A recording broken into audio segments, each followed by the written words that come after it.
जय हिंद दोस्तों, प्रकाश आईएएस के यूट्यूब चैनल पे आप सभी का स्वागत।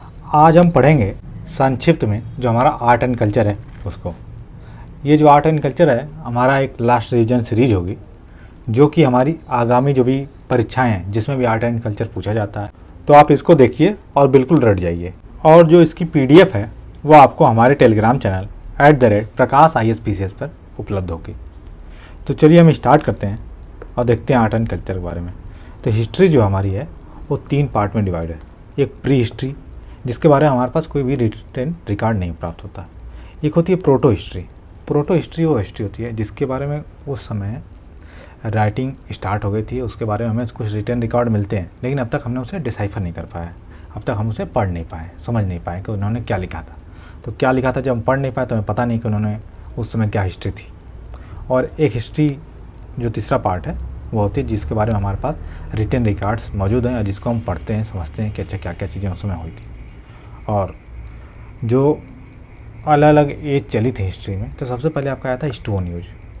स्टोन एज या इसको बोलते हैं पाषाण युग। इसके बाद आया आपका ब्रॉन्ज एज, फिर आया आपका आयरन एज। और आयरन की डिस्कवरी के बाद ही जो मानव का इतिहास है उसमें बहुत बड़े बदलाव हो गए। तो हमें उधर ना जाके हमें सिर्फ जो आर्ट एंड कल्चर से रिलेटेड चीज़ें हैं उसी के बारे में देखना है। तो देखिए, प्रारंभिक काल से ही हमने पेंटिंग्स और ड्राइंग्स, हमने मतलब जो आदि मानव ने करना स्टार्ट कर दिया था अपने आप को एक्सप्रेस करने के लिए। तो पहले वो जो पेंटिंग वोंटिंग करते थे कहाँ करते थे, जो जहाँ गुफा जहाँ रहते थे उस पर करते थे और जनरली नेचुरल कलर्स का यूज करते थे। और कई बार आ जाता है कि ओल्ड टाइम में किस कलर को प्रेफर करते थे, जो रेड कलर या ऑरेंज कलर, ऑरेंज मतलब जो गिरुआ कलर के आसपास का कलर हुआ करता था उसको मैक्सिमम यूज किया करते थे, या वाइट कलर का यूज किया करते थे। इसके बाद हम आगे देखते हैं जो अलग अलग जो केव्स थी जिसको हमने डिस्कवर किया, तो वहाँ पाए क्या क्या उसमें पेंटिंग्स बनी हुई हैं, तो उसके बारे में देखते हैं। देखिए, मॉडर्न पीरियड में एक लोमेस ऋषि केव कहाँ पाएगी, बराबर केव्स। बराबर केव्स कहाँ है आपका, बराबर हिल्स है, कहाँ पे, गया है आपका बिहार में। तो वहाँ पे एक लोमेस ऋषि केव है। ये किसमें, राख को कट करके बनाई गई केव है, पत्थरों को काट के गुफा बनाई गई। और इसको किसके द्वारा पैट्रोनाइज किया गया था, जो अशोक है, महान अशोक, किसके लिए, एक आजीविका सेक्ट था उसके लिए पैट्रोनाइज किया गया था। उसके बाद जब हम गुप्ता काल में चले जाएंगे तो गुप्ता काल क्या था कि ये ब्राह्मणिकल रिलीजन था, लेकिन इसने क्या किया कि जो उस समय जैनिज़्म और बुद्धिज़्म जो अलग अलग धर्म संप्रदाय निकले थे उनका भी इसने सपोर्ट किया था। तो इसमें अलग अलग केव्स हो गए, जैसे अजंता केव है, कहाँ पे, औरंगाबाद महाराष्ट्र में। और औरंगाबाद का नाम बदल दिया गया है। अब इसको आप हमारे कमेंट सेक्शन में बताएंगे कि अब औरंगाबाद का नया नाम क्या है। देखिए, तो अजंता केव में टोटल 29 केव्स हैं और जो सभी केव्स हैं किससे हैं, बुद्धिस्ट केव है, तो बुद्धिज़्म से रिलेटेड है।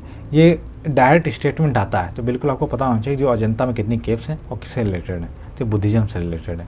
इसमें जो 5 केव्स हैं वो हीनयान से हैं और 24 हैं महायान से। देखिए, अभी हीनयान महायान के बारे में हम आगे डिस्कस करेंगे, अभी आप सिर्फ ये जान लीजिए कि अलग अलग सेक्ट होते हैं बुद्धिस्ट के।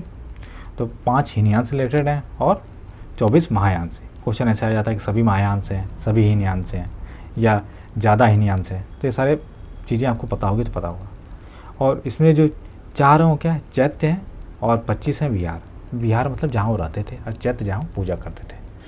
तो पूजा जो स्थल हैं वो कम ही होंगे, जो रहने के लिए स्थल ज़्यादा चाहिए, तो ये सिंपल से आप ऐसे समझ सकते हैं। इसके बाद यहाँ से क्या क्या चीज़ें हमें पता चली कि यहाँ पे जो पेंटिंग हुआ करती थी उसमें कौन सा मेथड यूज करते थे, फ्रेस्को टेक्निक यूज करते थे। इसमें क्या करते थे, जो क्ले होता था और जो गाय का गोबर हो गया और जो चावल की जो भूसी होती है, राइस हस्क, इसको मिला के पेंटिंग की जाती थी। और यहाँ पे कौन कौन सी पेंटिंग्स हमें प्राप्त हुई, एक डाइंग प्रिंसेस की, एक फ्लाइंग अप्सरा की और एक प्रीचिंग बुद्धा की।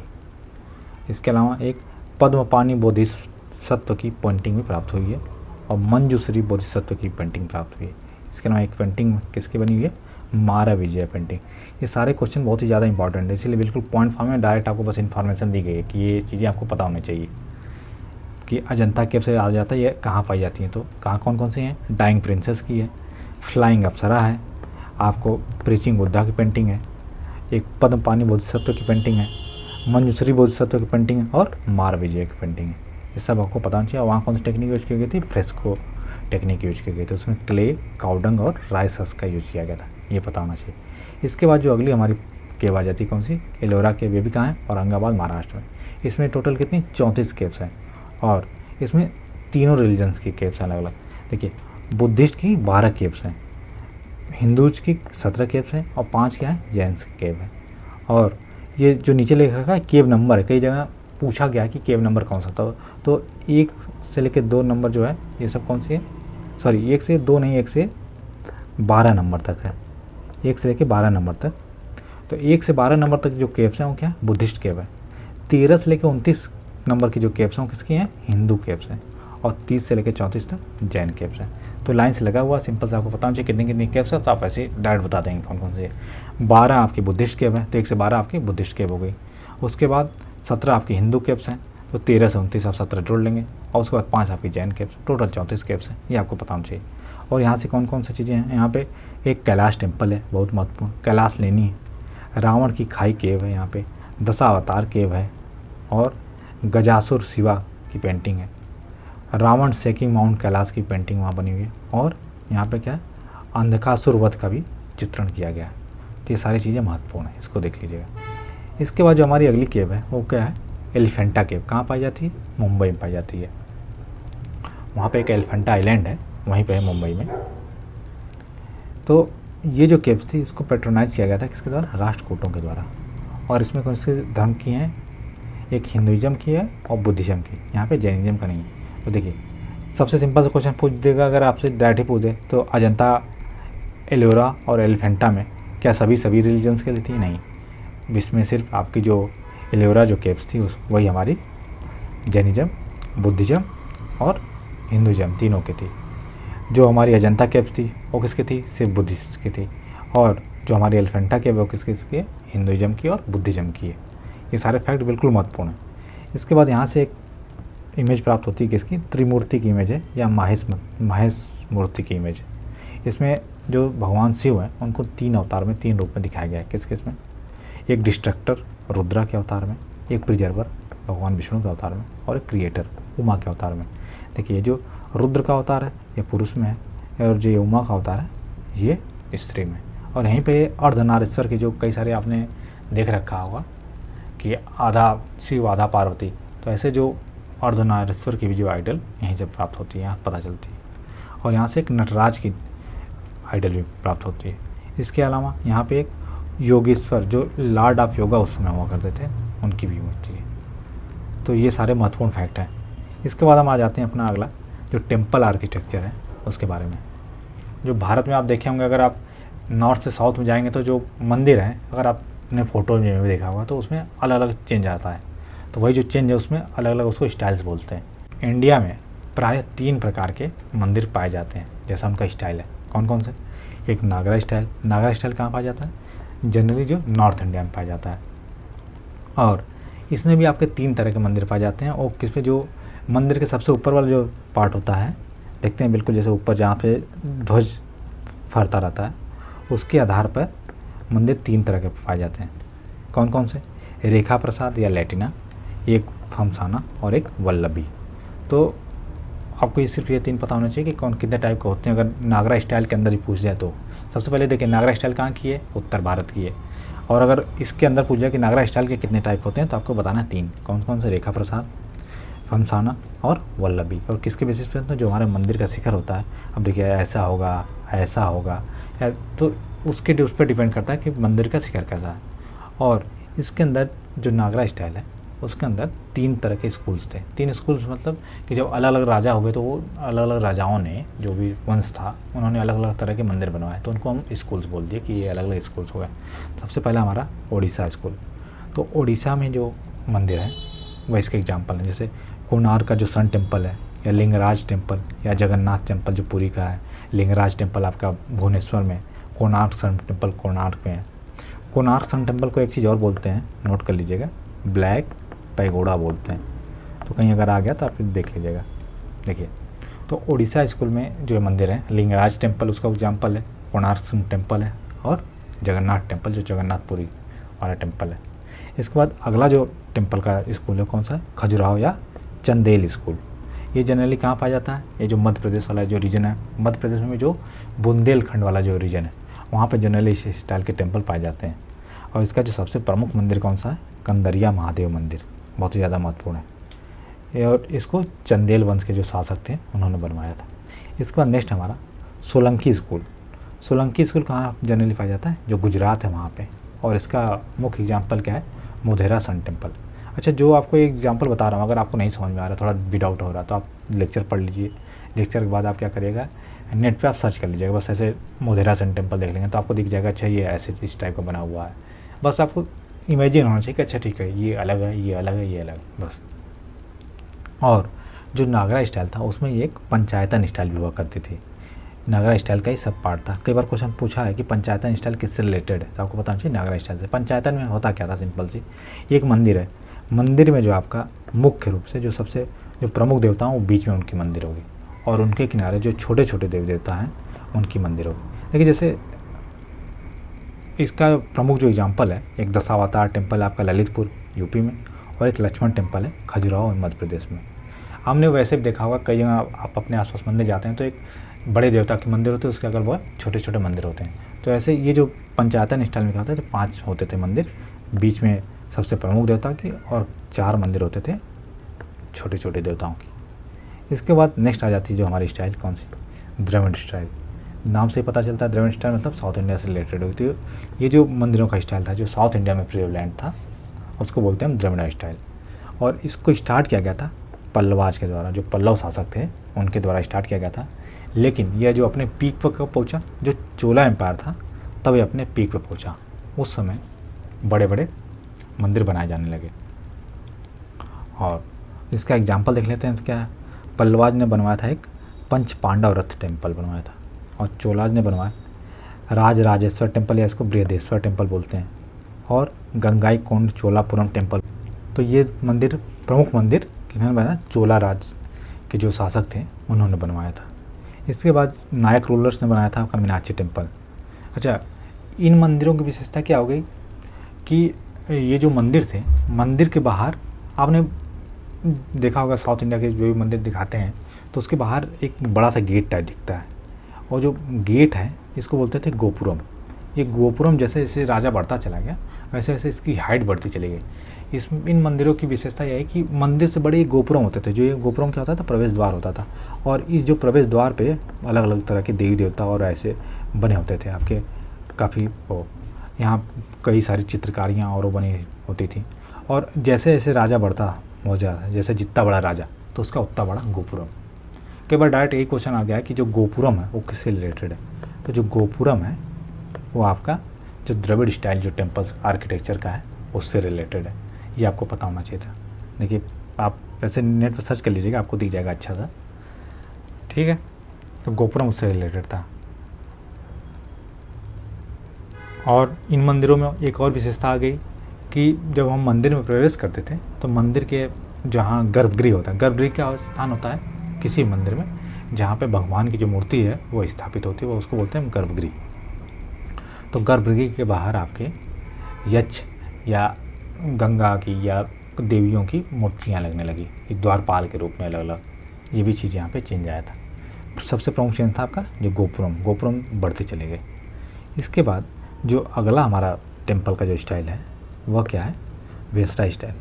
वेस्टा स्टाइल क्या है, जो नागरा स्टाइल है और द्रविडियन स्टाइल है, इन दोनों का मिक्स है। तो अब देखिए, मिक्स कब होगा, संगम कब होगा, जब से ऊपर से उत्तर भारत से जो मंदिर इधर बनते चले गए, नीचे से दक्षिण भारत के मंदिर, तो बीच में आके दोनों की जो शैली मिल गई तो उस शैली को मिला के कुछ मंदिर बने, तो उनको हमने बोला क्या, वेस्टा स्टाइल। और ये जनरली कहाँ मिलता है आपका, उत्तर भारत और दक्षिण भारत, कर्नाटक के आसपास। तो यहीं कर्नाटक में मेनली पाए जाते हैं मंदिर। कौन कौन से मंदिर है महत्वपूर्ण, आपके पापनाथ मंदिर, लटखान टेम्पल है आईहोल में, बदामी टेम्पल है, या होयसलेश्वर टेम्पल है कर्नाटक में। तो ये सारे आपके महत्वपूर्ण मंदिर हैं किसके, वेस्टा स्टाइल के। आपको ये बेसिक चीज़ें पता होनी चाहिए कि क्या क्या है। इसके बाद हम आगे आ जाते हैं। अब देखते हैं, हमने पहले देख लिया केव्स के बारे में, अब उसके बाद देख लिया टेम्पल आर्किटेक्चर। अब देखते हैं हम पेंटिंग्स के बारे में। पेंटिंग्स काफ़ी ज़्यादा महत्वपूर्ण है। देखिए, जनरली जो पेंटिंग होती है वो कितने टाइप की होती है, 2 टाइप की होती है। कौन कौन से, एक होती है मूरल पेंटिंग्स। मूरल पेंटिंग्स क्या होती हैं, काफ़ी बड़ी बड़ी पेंटिंग्स होती है क्या, जो दीवार पर बनाई जाती थी, या जो केव्स थी, जो गुफाएं थी, उनमें बनाई जाती थी बड़े बड़े जगह पे, ठीक है।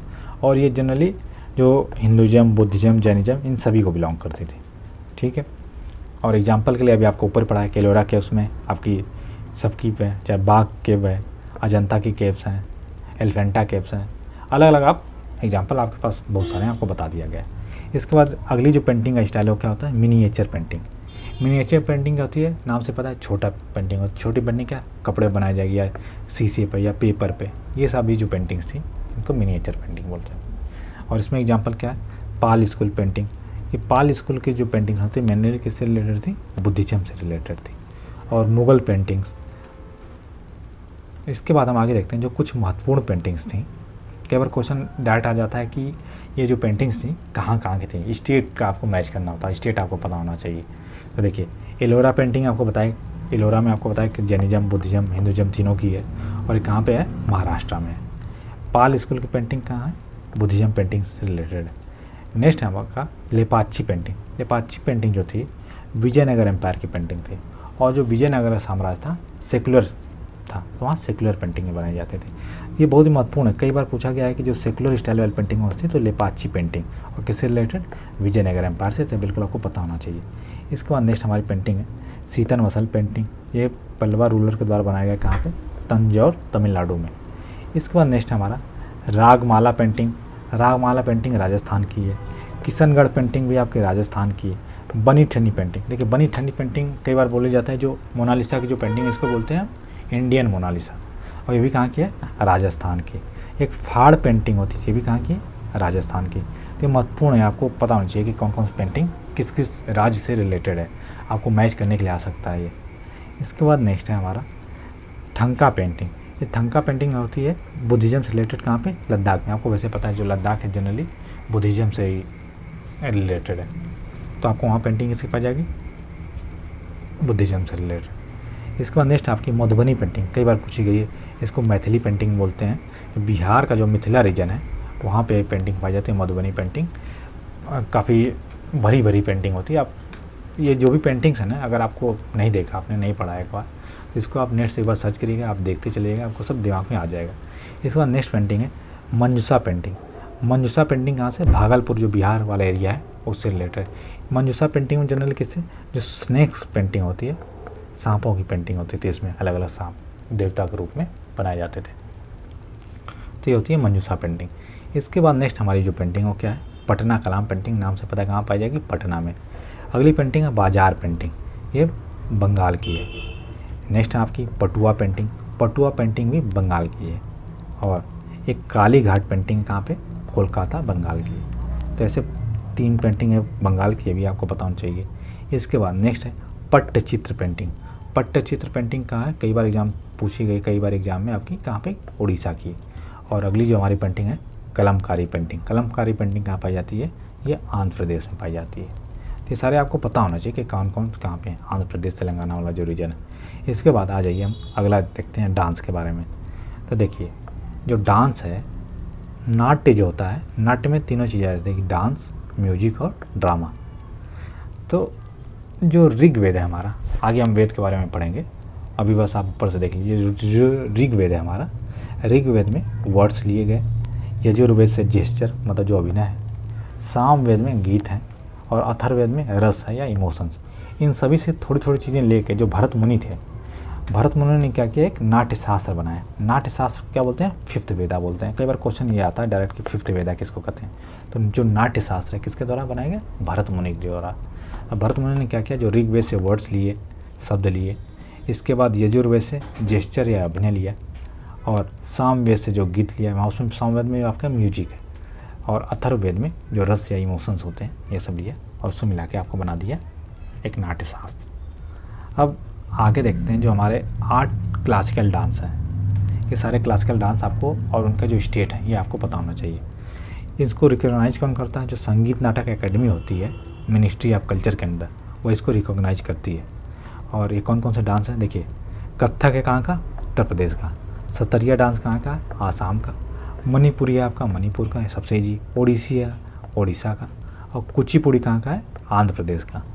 भरतनाट्यम है तमिलनाडु का। और केरला के आपके 2 हैं, कौन कौन से, मोहिनीअट्टम और कथकली, ये दोनों केरला के हैं। देखिए सिर्फ कथक आएगा तो आपका कहाँ का रहेगा, उत्तर प्रदेश का, और कथक के साथ जब कली लग जाएगी तो कथकली कहाँ का हो जाएगा, केरला का हो जाएगा। तो कथकली और जो मोहिनी, ये दोनों कहाँ का है आपका, केरला का। भरतनाट्यम तमिलनाडु का, ये बार और रिवाइज करा दे रहे हैं। कुचिपुड़ी है हमारा आंध्र प्रदेश का। ओडिसी है उड़ीसा के, तो आपको पता ही होगा। मणिपुरी है मणिपुर का, ये तो ईजी है। सथरिया डांस कई बार क्वेश्चन पूछा गया कहाँ का है, आसाम से रिलेटेड। और कथक है उत्तर प्रदेश का। तो ये हमारे 8 क्लासिकल डांस है, बिल्कुल आपको पता होना चाहिए। इसके बाद आगे हम आ जाते हैं म्यूजिक के बारे में। डांस हमने देख लिया, अब म्यूजिक देखते हैं। तो जो इंडियन म्यूजिक है इसके बारे में सबसे, इसका जो ओरिजिन है कहाँ से प्राप्त होता है, जो सामवेद है उससे। और जो टुम्बरू थे, टुम्बरू पहले म्यूजिशियन से, यही क्वेश्चन आता है कि टुम्बरू कौन थे या पहले म्यूजिशियन कौन थे, टुम्बरू। और जो गंधर्व शास्त्र है उसको इंडियन म्यूजिक का साइंस बोलते हैं। जो गंधर्व शास्त्र है उसको इंडियन म्यूजिक का साइंस बोलते हैं। और जो नाट्य शास्त्र है, आपको बताया है कि नाट्य में आपका जो भरत मुनि द्वारा बनाया गया था वेद, ऊपर हमने देखा। और इसमें क्या है, म्यूजिक से रिलेटेड चैप्टर भी है। इसके बाद जो इंडियन म्यूजिक है उसमें 3 पिलर होते हैं। पहला होता है स्वर, स्वर जैसे सा रे गा मा पा धा, तो ये होता है स्वर। इन स्वर को मिला के राग बनाया जाता है। और तीसरा होता है ताल। तो स्वर, राग और ताल। पूछता है कि कितने पिलर्स होते हैं, 4 ऑप्शन दे दिया, इनमें से कौन सा पिलर नहीं। तो स्वर, राग और ताल के अलावा जो भी होगा वो इसका पिलर नहीं होता। इसके बाद हम देख लेते हैं जो 2 तरह का म्यूजिक होता है, एक हिंदुस्तानी म्यूजिक और एक क्लासिकल म्यूजिक, और एक या उसको कार्नाटिक म्यूजिक बोलते हैं। तो इसमें क्या क्या डिफरेंस, देखिए जो हिंदुस्तानी म्यूजिक है वह क्या है कि अरब, पर्शियन, अफ़गानी इन्फ्लुएंस से प्रभावित है। ये जनरली जो उत्तर भारत में म्यूजिक है उसको हिंदुस्तानी म्यूजिक बोलते हैं।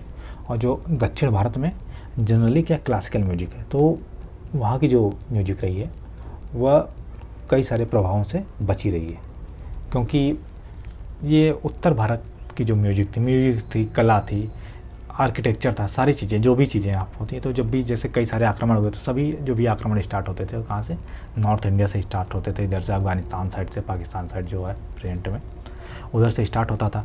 तो जो भी रूलर्स आए, चाहे मुगल्स आए या उनके पहले कोई भी आए, तो उन सभी की म्यूजिक का, उन सभी का कला का, संगीत का, सभी चीज़ों का प्रभाव जो हमारी जो म्यूजिक कला जो भी रही है उस सभी पर पड़ा है।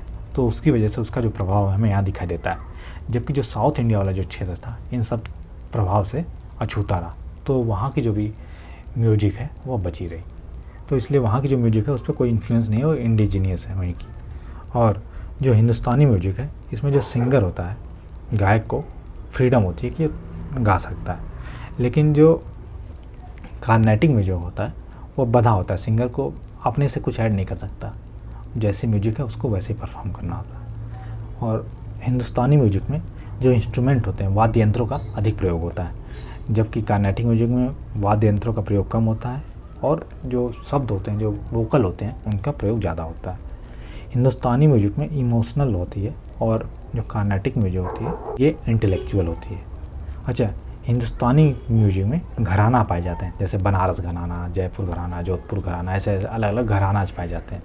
लेकिन जो कार्नेटिक म्यूजिक है या क्लासिकल म्यूजिक है उसमें ऐसे कोई घराना नहीं पाए जाते हैं।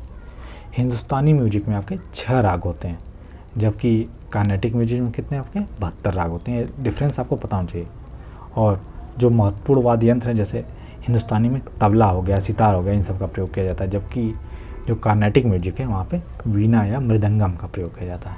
तो ये महत्वपूर्ण हमें डिफरेंस देख लीजिए जो भी हमारे हिंदुस्तानी और कार्नेटिक म्यूजिक के मध्य थे।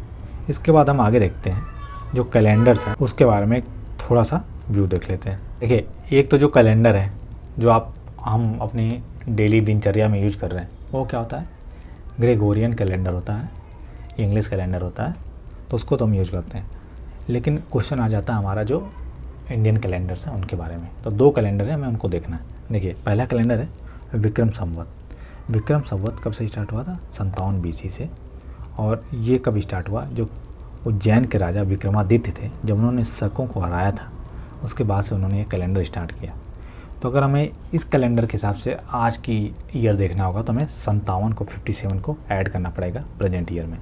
तो कितना हो जाएगा हमारा 2080 संवत हो जाएगा अगर हम इसको ऐड करेंगे तो प्रेजेंट टाइम में। विक्रम संवत के हिसाब से इसमें कितना चल रहा है, 2080 संवत चल रहा। और ये जो कैलेंडर था ये लूनार कैलेंडर था, चंद्रमा पर आधारित कैलेंडर था। इसमें क्या होता था, सबसे पहले न्यू मून मतलब होता है नो मून मतलब अमावस्या, जब अंधेरी रात होती है आपकी, उसको बोलते हैं न्यू मून। उसके बाद थोड़ा थोड़ा बढ़ेगा, जो चंद्रमा के बढ़ने की जो प्रोसेस होती है उसको क्या बोलते हैं, वैक्सिंग। देखिए जनरली हम वैक्सिंग में क्या होते हैं, उसे घटाते हैं कोई भी चीज़, लेकिन वैक्सिंग में यहाँ पे क्या हो रहा है, बढ़ रहा है।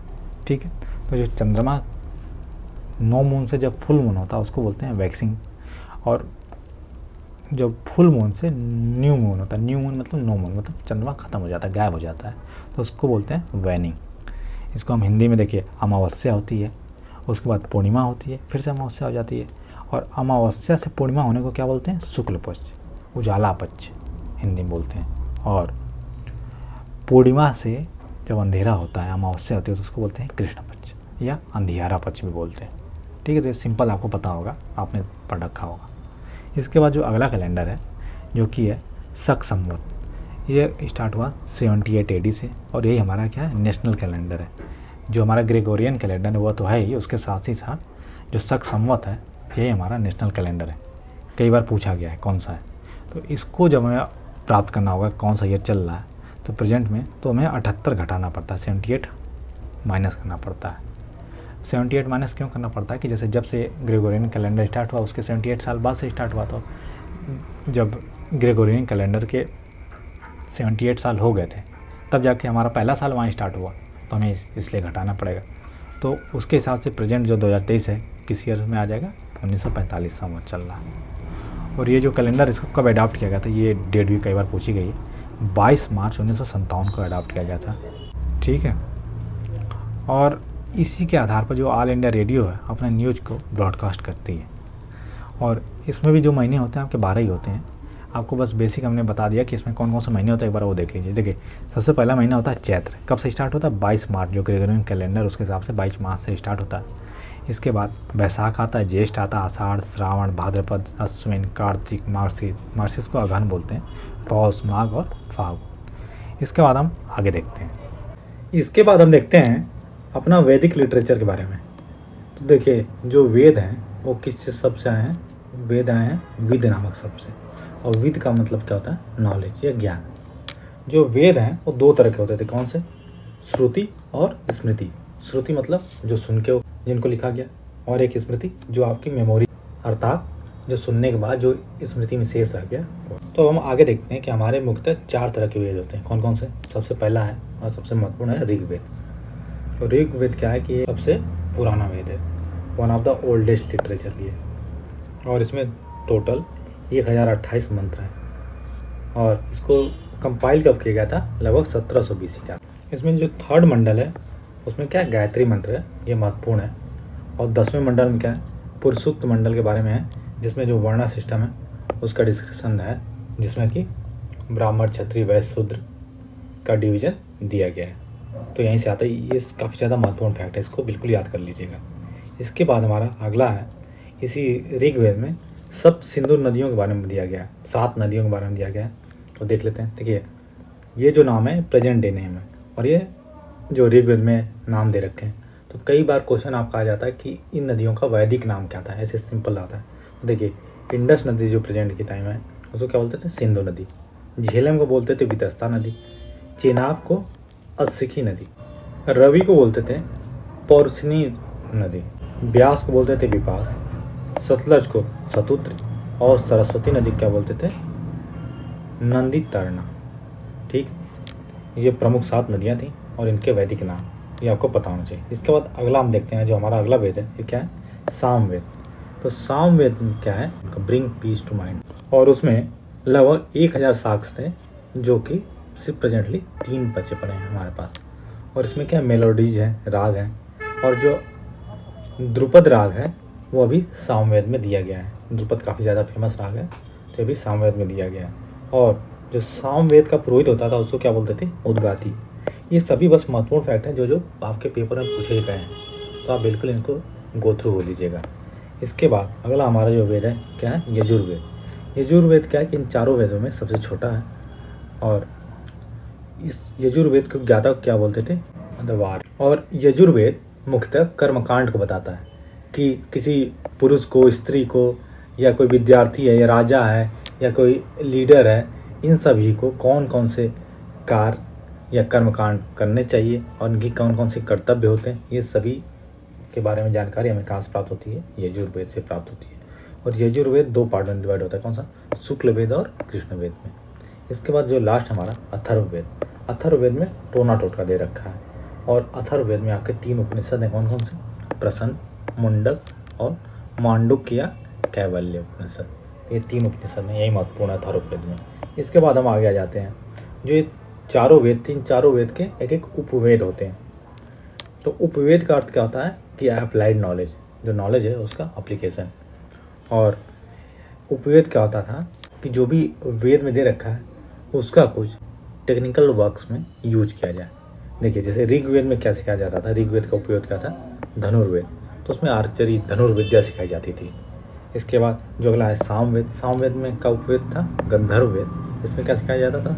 इसमें म्यूजिक हो गया, डांस हो गया, सेक्रेट डांस होते थे उस टाइम, जो पवित्र डांस। और यजुर्वेद का उपवेद है आपका स्थापत्य वेद। स्थापत्य वेद मतलब आर्किटेक्चर, कैसे भवनों का, मंदिरों का निर्माण होगा, ये सब सारी चीज़ें हमारी स्थापत्य कला में आती है। तो आर्किटेक्चर इसमें सिखाया जाता था यजुर्वेद में। और जो आखिरी था हमारा अथर्ववेद, अथर्ववेद में आयुर्वेद था, जिसमें क्या मेडिसिन के बारे में बताया जाता था। तो ये हो गया हमारा वैदिक। उसके बाद हम आ जाते हैं जो फिलॉसफी है उससे। तो फिलॉसफी का अर्थ क्या होता है? दर्शन। और फिलॉसफी क्या होती है? It is study of fundamental nature of knowledge, reality and existence, especially when considered as an academic discipline. तो ये फिलॉसफी की परिभाषा हुई। जो हमारे एंशियंट थिंकर्स थे, तो उन्होंने बताया कि जो किसी भी व्यक्ति के लाइफ में 4 पुरुषार्थ होते हैं। तो सिर्फ पुरुषों के लिए नहीं, सबके लिए 4 पुरुषार्थ होते हैं। तो पहला कौन सा होता है? धर्म होता है। मतलब हर व्यक्ति के जीवन में कुछ मोरल वैल्यूज होनी चाहिए, धर्म होना चाहिए। तो उसके लिए जो हमारी किताब थी क्या थी? धर्मशास्त्र थी। और उस व्यक्ति के जीवन में कुछ अर्थ भी होना चाहिए, कुछ इकोनॉमिक वैल्यूज होना चाहिए, तभी तो कुछ कमाएगा, तभी तो अपना जो भी जीवन है उस यापन कर पाएगा। तो उसके लिए किताब क्या थी? अर्थशास्त्र। थर्ड है हमारा काम, जो क्या है कि कुछ साइकोलॉजिकल वैल्यूज भी होनी चाहिए उस मनुष्य के, जो मनुष्य का परिवार, मनुष्य का वंश आगे बढ़ाने के लिए। तो इसके बारे में बताया गया है कामसूत्रा नामक किताब में। और जो चौथा आपका जो लाइफ का स्टेज है वो क्या होना चाहिए? मोक्ष, जिसमें स्पिरिचुअल वैल्यू होनी चाहिए, जिससे आप भगवान से जुड़ सकें, जिससे आप इस जो जीवन मरण का चक्र है इससे आप मुक्ति प्राप्त कर सकें और मोक्ष प्राप्त कर सकें। तो ये जो मोक्ष है, इस मोक्ष के लिए अलग अलग फिलॉसफीज आई। ये आस्तिक फिलॉसफीज भी आई, नास्तिक फिलॉसफी भी आई। मतलब कुछ ऐसे धर्म भी आए जो भगवान में बिलीव करके कहते थे कि अच्छा आपको मोक्ष की प्राप्ति होगी।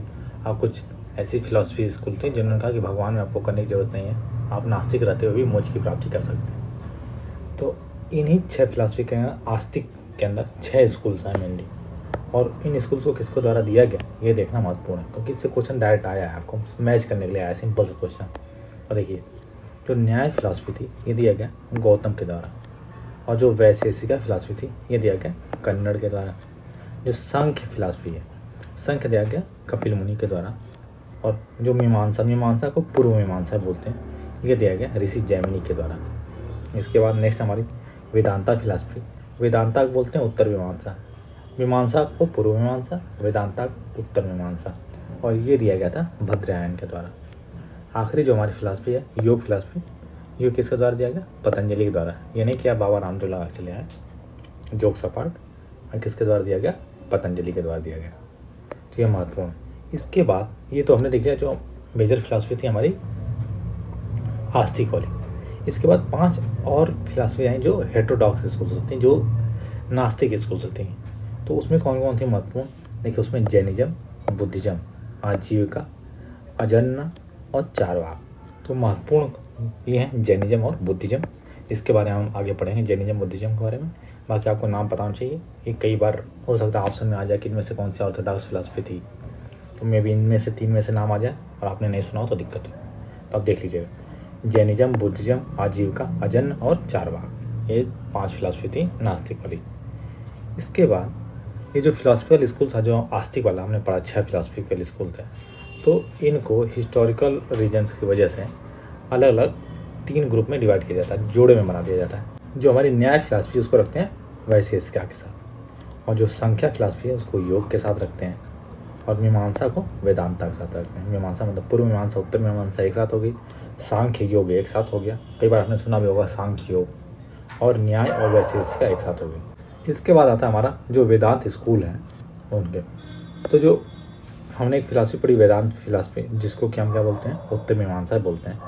इसमें फर्दर इसको 6 पार्ट में डिवाइड किया गया।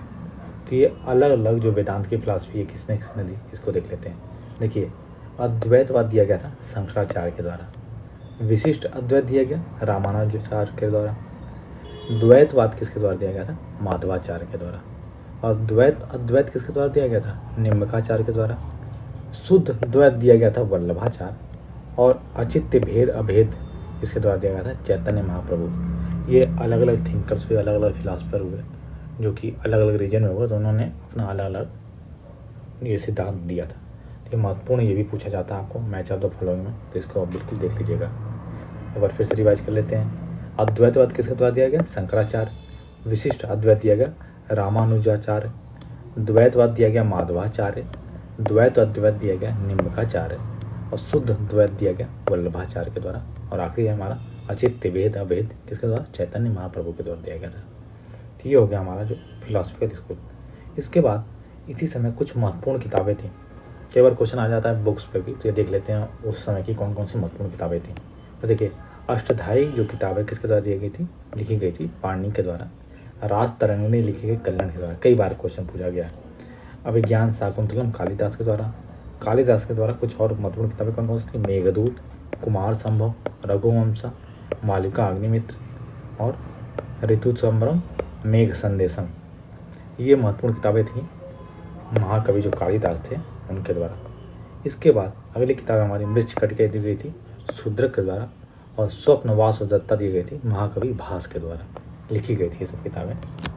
इसके बाद नेक्स्ट हमारी जो किताब है रत्नावली लिखी गई श्रीहर्षा के द्वारा, अर्थशास्त्र लिखी गई थी कौटिल्य के द्वारा, कामसूत्र लिखी गई वात्सायन के द्वारा, और किरत अर्जुनियम किसके द्वारा लिखी गई, भैरवी के द्वारा। इसके बाद नेक्स्ट हमारा शिशुपाल वध माघ के द्वारा, और गीत गोविंद लिखा गया था जयदेव के द्वारा। इसके बाद नेक्स्ट जो हितोपदेश दिया गया था नारायण पंडित के द्वारा, और लास्ट हमारा पंचतंत्र दिया गया था विष्णु शर्मा के द्वारा। तो ये हमारी महत्वपूर्ण किताबें थी जिनसे क्वेश्चन पूछा गया है, तो आप इसको एक बार ज़रूर देख लीजिएगा। इसके बाद हम अब आगे देखते हैं अपना अगला टॉपिक क्या, बुद्धिज्म। देखिए, जो नास्तिक फिलासफी थी उसमें जो 2 प्रमुख स्कूल थे वो कौन से, बुद्धिज्म और जैनिज्म। यही आगे जाके फ्लरिश भी किए। बाकी जो और जो 3 थे जिसके बारे में आपको बताया गया था वो उतने ज़्यादा, जैसे आजीविका चाहे चारवाकी, उतने ज़्यादा फ्लरिश नहीं है। तो हम इसके बारे में देखते हैं। बहुत ही ज़्यादा महत्वपूर्ण टॉपिक है बुद्धिज्म जैनिज्म से, बहुत सारे क्वेश्चन पूछे गए हैं। सबसे पहले हम देखते हैं बुद्धिज्म के बारे में। तो देखिए, बुद्धिज्म में भी गौतम बुद्ध के बारे में हम जानेंगे। तो गौतम बुद्ध का जन्म कब हुआ था, 563 BC या 480 BC, अलग अलग जगह अलग अलग डेट मेंशन है, तो आप उस हिसाब से देख लीजिएगा कहाँ पे हुआ था उनका जन्म। लुम्बिनी जो कपिलवस्तु नामक स्थान है, कहाँ पे, नेपाल में प्रेजेंट टाइम पड़ता है। और उनकी मृत्यु हुई 483 BC या 400 BC में, 80 वर्ष की आयु में। और कहाँ हुई थी, कुशीनगर, कहाँ पे, उत्तर प्रदेश में पड़ता है। और ये क्षत्रिय क्लैन से बिलोंग करते थे। इनके बचपन का नाम सिद्धार्थ था। ये सारी बेसिक चीज़ें तो आपको पता ही हैं। इसके बाद इन्होंने जो अपना गृह है उसका त्याग किया था 29 वर्ष की आयु में। इसके बाद एक चीज़ और कई बार क्वेश्चन आता है कि जो बुद्धिज्म है ये क्या गॉड को या आत्मा को रिकॉग्नाइज करता है, तो ये गॉड या आत्मा को रिकॉग्नाइज नहीं करते हैं। ये स्टेटमेंट के फॉर्म में क्वेश्चन आता है, बिल्कुल आप बिल्कुल नोट कर लीजिएगा। इसके बाद इन्होंने गौतम बुद्ध ने जो निर्वाण प्राप्त किया किसके वृक्ष के नीचे, पीपल वृक्ष के नीचे, कहाँ पे, जो बोध ज्ञान नामक स्थान है इसमें प्रेजेंट डे में बिहार में पड़ता है आपका, वहाँ पर इन्होंने ज्ञान की प्राप्ति करी और ये क्या हो गया, बुद्ध हो गए। बुद्ध का मतलब क्या होता है, इनलाइटेड वन, जिसको ज्ञान प्राप्त हो गया उसको बोलते हैं बुद्ध। इसके बाद आगे जो बुद्धा की जो लाइफ थी, जब वो अपना गृहत्याग किए और जब उनका मृत्यु, उनकी जो मृत्यु हुई उसको बोलते हैं महापरिनिर्वाण, आगे हम पढ़ेंगे अभी। तो अलग अलग इवेंट्स अलग अलग जगह पे हुए और उसके लिए एक अलग अलग सिंबल्स हैं, उससे उनको रिप्रेजेंट किया जाता है। तो ये बहुत ही महत्वपूर्ण है, इसको आप देख लीजिए कौन कौन से हैं। सबसे पहला है जो उनका जन्म हुआ था, कहाँ हुआ था, लुम्बिनी में हुआ था, इसको कौन सा स्थान बोलते थे? रोमेंडेल। ये जो पाली भाषा थी उसमें रोमेंडेल बोलते थे लुम्बिनी को। और इसको किससे रिप्रेजेंट किया जाता है? लोटस एंड बुल से या एलिफेंट से। ये सिंबल आपको महत्वपूर्ण याद रखिएगा सभी पांचों। इसके बाद जब उन्होंने गृह त्याग किया, द ग्रेट डिपार्चर उसको बोलते हैं, या क्या बोलते हैं? महाअभिनिष्क्रमण। ये कहाँ हुआ? कपिलवस्तु में। और इसको किससे रिप्रेजेंट करते हैं? हॉर्स से। उनके हॉर्स का नाम क्या था? चन्ना था। इसके बाद नेक्स्ट, जब उन्हें ज्ञान की प्राप्ति हुई तो उसको हम बोलते हैं क्या? निर्माण। तो ये कहाँ पे हुआ? उरुवेला में। उरुवेला मतलब जो बोध गया है। उरुवेला ये किस में लिखा हुआ है आपका? पाली में। और इसको रिप्रेजेंट किया जाता है जो बोधि वृक्ष है उससे। इसके बाद अगला उन्होंने जो सबसे पहला उपदेश दिया, फर्स्ट उपदेश कहाँ दिया? सारनाथ में दिया। उसको बोलते हैं धर्म चक्र परिवर्तन। और इस सारनाथ में दिया। सारनाथ कहाँ है? वाराणसी में है प्रेजेंट डे। और इसको रिप्रेजेंट किया जाता है व्हील से। और लास्ट में उनकी मृत्यु हो गई, उसको बोलते हैं महापरिनिर्वाण। और ये कहाँ हुआ? कुशीनगर में हुआ। ये यूपी में है। और इसको रिप्रेजेंट किया जाता है स्तूप। तो ये जो पांचों सिंबल हैं बहुत ही ज़्यादा महत्वपूर्ण है। आप बिल्कुल इनको अपने दिमाग में बिल्कुल बैठा लीजिएगा, बिल्कुल रट जाइएगा। जो उनका जन्म हुआ किससे करते थे? लोटस और बुल से या एलिफेंट से। जब उन्होंने डिपार्चर किया उसको हॉर्स से। जब उनको ज्ञान की प्राप्ति हुई उसको बोधि ट्री से। जब उन्होंने पहला उपदेश दिया उसको व्हील से। और जब उनकी मृत्यु हो गई उसको स्तूप से रिप्रेजेंट करते हैं। इसके बाद आगे आ जाते हैं हम अपना अगला। तो जो बुद्धा का जीवन था उसमें उन्होंने जो गृह त्याग किया, इसको देखे 3 दुख देखे थे। कौन कौन से? एक बूढ़े व्यक्ति को देखे थे, एक बीमार व्यक्ति को देखे थे, और एक मृत व्यक्ति को देखे थे। तो ये 3 मेजरें थी। ऑप्शन आ जाता है कि इसमें कौन सी नहीं थी। ये बेसिक आपको पता भी होगा, लेकिन एक बार आप क्लियर कर लीजिएगा। इसके बाद जो बुद्ध धर्म होता है, बुद्धिज्म जो है, उसमें 3 ज्वेल्स होते हैं। तो उनको क्या बोलते हैं? त्रिरत्न बोलते हैं। कौन कौन से त्रिरत्न? बुद्धम, धम्मम, संगम। देखिए बुद्धम में क्या होता है कि जो भी गौतम बुद्ध का जो भी सिंबल है उसकी क्या है? पूजा करनी है, उसकी वर्शिप करनी है। और जो धम्मम क्या है? जो भी डॉक्ट्रिन, जो भी प्रिंसिपल बुद्धा के द्वारा दिए गए थे उसको बोलते हैं धम्मम। और संगम क्या होता है? संगम में जो भी रूल्स और रेगुलेशन थे, जो भी संघ, जहाँ पे जो मॉन्क्स थे, जो भिक्षु रहते थे, उनके लिए उसमें रूल्स और रेगुलेशन है। इसके बाद जो बुद्धिज्म में 3 ग्रंथ हैं, 3 पिटक हैं, उनको बोलते हैं त्रिपिटक बोलते हैं। तो काफ़ी ज़्यादा महत्वपूर्ण है। कौन कौन से हैं पिटक? देखते हैं। सबसे पहला हमारा विनय पिटक। विनय पिटक में क्या है कि जो भी रूल्स और रेगुलेशन है, जहाँ पे और जो आपके भिक्षु जो मॉन्क रहते थे उनके लिए रूल्स और रेगुलेशन है। नेक्स्ट है हमारा सूत पिटक। सूत पिटक में जो भी कहानियाँ भगवान गौतम बुद्ध ने लोगों को नरेट करी थी वो सारी कहानियाँ आपकी सूत पिटक में। और आखिरी है हमारा अभिधम्म पिटक। अभिधम्म पिटक क्या है? फिलॉसफिकल टेक्स्ट है। इसमें फिलॉसफिकल बातें लिखी हुई हैं। इसके बाद जो बुद्धिज्म है उसमें 8 फोल्ड पाथ बताए गए हैं, जिसको अष्टांगिक मार्ग कहा जाता है। तो कौन कौन से पाथ हैं इसका नाम जान लीजिए। देखिए, राइट व्यू होना चाहिए, राइट स्पीच, राइट लाइवलीहुड होना चाहिए, right effort, right intention, right action, right mindfulness और राइट कंसंट्रेशन। यही अष्टांगिक मार्ग हैं जो बुद्धिज्म में बताए गए हैं। इसके बाद हम देख लेते हैं जो बुद्धिस्ट काउंसिल हुई थी। 4 महत्वपूर्ण बुद्धिस्ट काउंसिल हुई। तो ये सारी जो बुद्धिस्ट काउंसिल है उसके बारे में देखते हैं। देखिए, सबसे पहली जो बुद्धिस्ट काउंसिल हुई वह गौतम बुद्ध के मृत्यु के उपरांत हुई थी, जो कि फर्स्ट बुद्धिस्ट काउंसिल थी। कब? 486 BC में। कहाँ पे हुई थी? राजगिरी, जिसको राजगीर बोलते हैं। कहाँ पे है? बिहार में है। और इसमें से जो 3 बुद्धिस्ट काउंसिल हुई थी बिहार में हुई थी, और एक आपकी हुई थी प्रेजेंट डे जम्मू कश्मीर में। और राजगीर में भी जो सप्तपानी गुफा थी वहाँ पर लिखी गई थी। उस समय वहाँ का राजा कौन था? अजातशत्रु था। और ये जो काउंसिल हुई थी इसकी अध्यक्षता किसने करी थी? महाकश्यप ने करी थी। और इस काउंसिल में क्या हुआ कि जो विनय पिटक है उसको लिखा गया था किसके द्वारा? उपाली के द्वारा। और जो सूत पिटक है उसको भी लिखा गया था इसमें किसके द्वारा? आनंद के द्वारा। इसके बाद नेक्स्ट है हमारा जो अगली बुद्धिस्ट काउंसिल है उसके 100 साल बाद हुई। कब? 386 BC में। कहाँ पे? वैशाली में हुई। और उसमें राजा कौन था? काल अशोक थे। और इसकी अध्यक्षता करी गई सब्बकामी के द्वारा। और इस जो द्वितीय बुद्धिस्ट काउंसिल हुई थी इसमें जो बुद्धिज्म था उसमें क्या है, थोड़ा फ्रिक्शन डेवलप होने लग गया। एक थे थेरवाद और दूसरे थे महासंघिका। इनके बारे में आगे हम देखते हैं। और जो अगली बुद्धिस्ट काउंसिल हुई वह हुई आपकी 250 BC में। कहाँ पे? पाटलिपुत्र, या जो पटना है प्रेजेंट डे, और उस समय राजा थे अशोक, और अध्यक्षता इसकी करी किसने? मोगली उपपुत्र तिस ने। और इसमें क्या लिखा गया? जो अभिधम्म पिटक है उसको लिखा गया था। और आखिरी जो हमारी बुद्धिस्ट काउंसिल कब हुई? 1st सेंचुरी AD में हुई थी। कहाँ पे? श्रीनगर में, जम्मू कश्मीर में ये हुई थी पहली, बिहार के बाहर काउंसिल। अब तक की जो तीनों काउंसिल हुई थी कहाँ पे? बिहार राज्य में हुई थी। और इसके जिस समय जो राजा थे कौन थे? कनिष्क थे, और इसकी अध्यक्षता करी गई वासुमित्र के द्वारा। और इसी बुद्धिस्ट काउंसिल में जो बुद्धिज्म था, जो बुद्ध धर्म था, 2 पार्ट में डिवाइड हो गया। किसमें? हीनयान और महायान के फॉर्म में डिवाइड हो गए। तो आगे हम देख लेते हैं जो होगा। तो जो फ्रिक्शन डेवलप हुआ था तो किसमें उसमें होते? थेरवाद थे और एक महासंघिका थे। तो जो थेरवाद थे वो कुछ ऐसे लोग थे जो कि ऑर्थोडॉक्स पीपल थे, जो चाहते थे कि जैसा भी बुद्धिज्म है उसमें कोई भी चेंज नहीं किया जाए। ये ओल्ड पीपल थे, ऑर्थोडॉक्स नेचर वाले।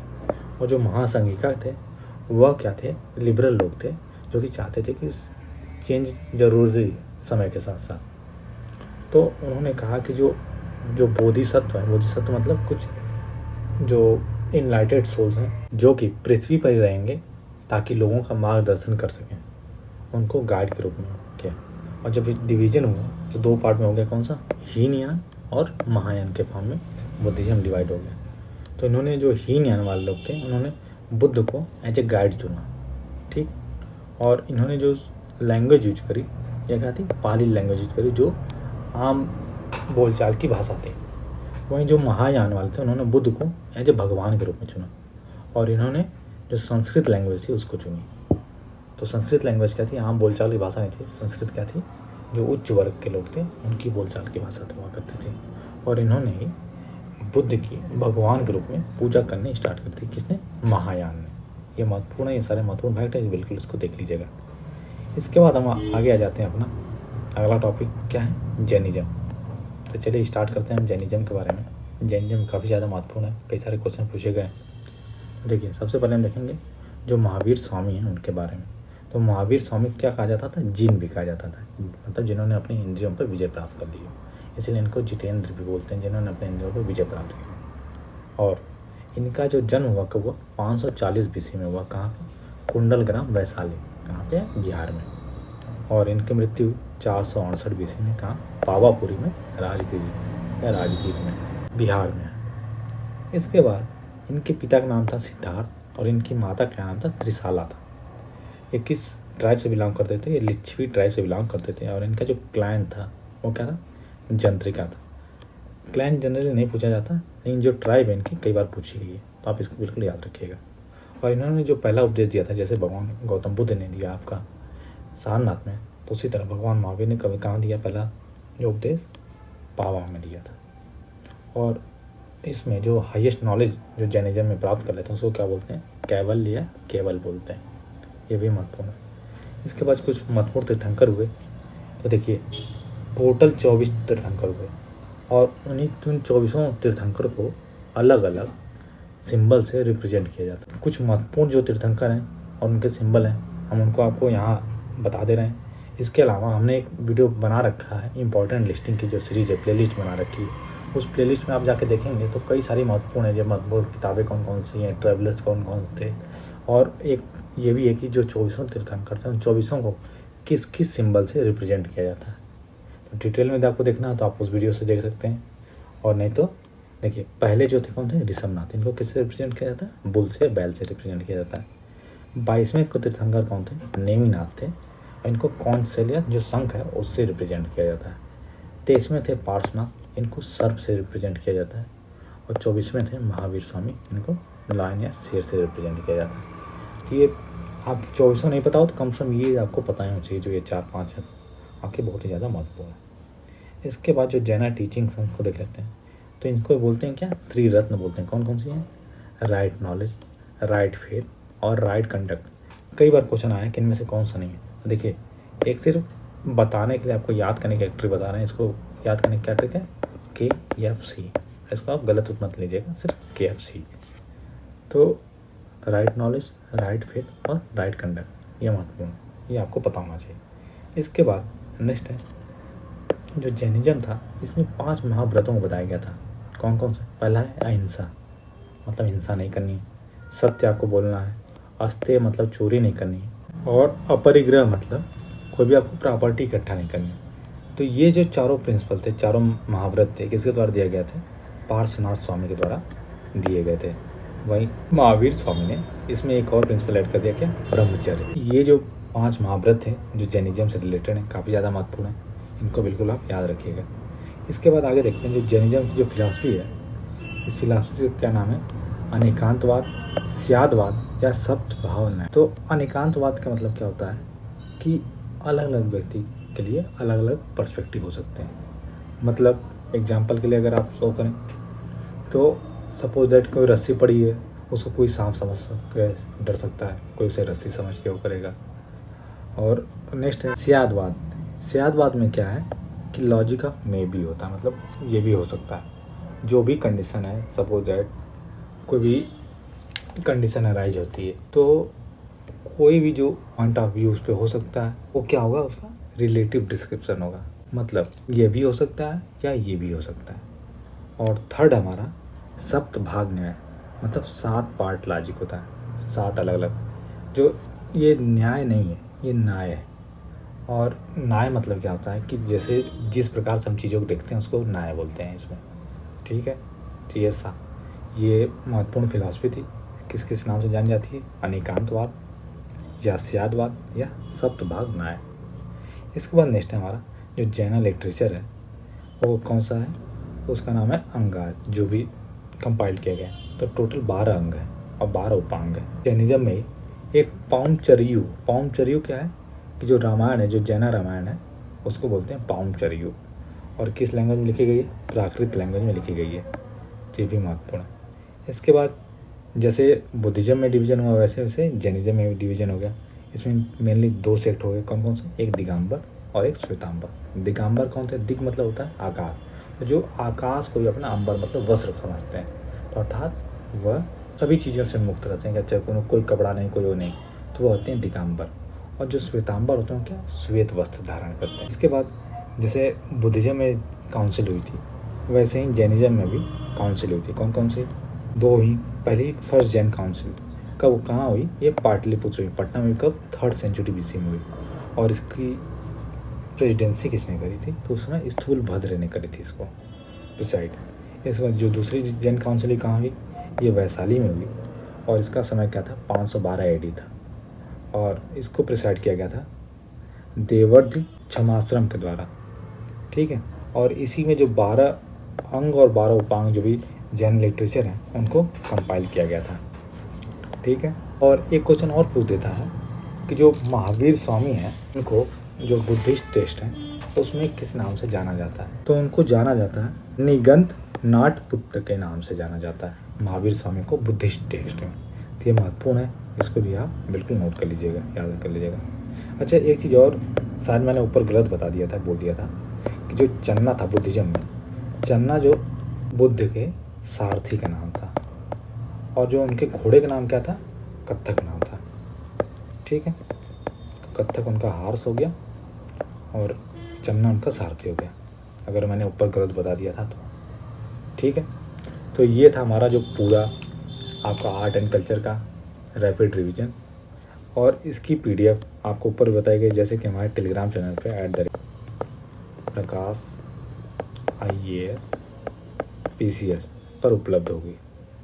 और अगर आपको हमारा वीडियो पसंद आ रहा है तो चैनल को सब्सक्राइब करें, वीडियो को लाइक करें और दोस्तों के साथ अवश्य शेयर करें। धन्यवाद।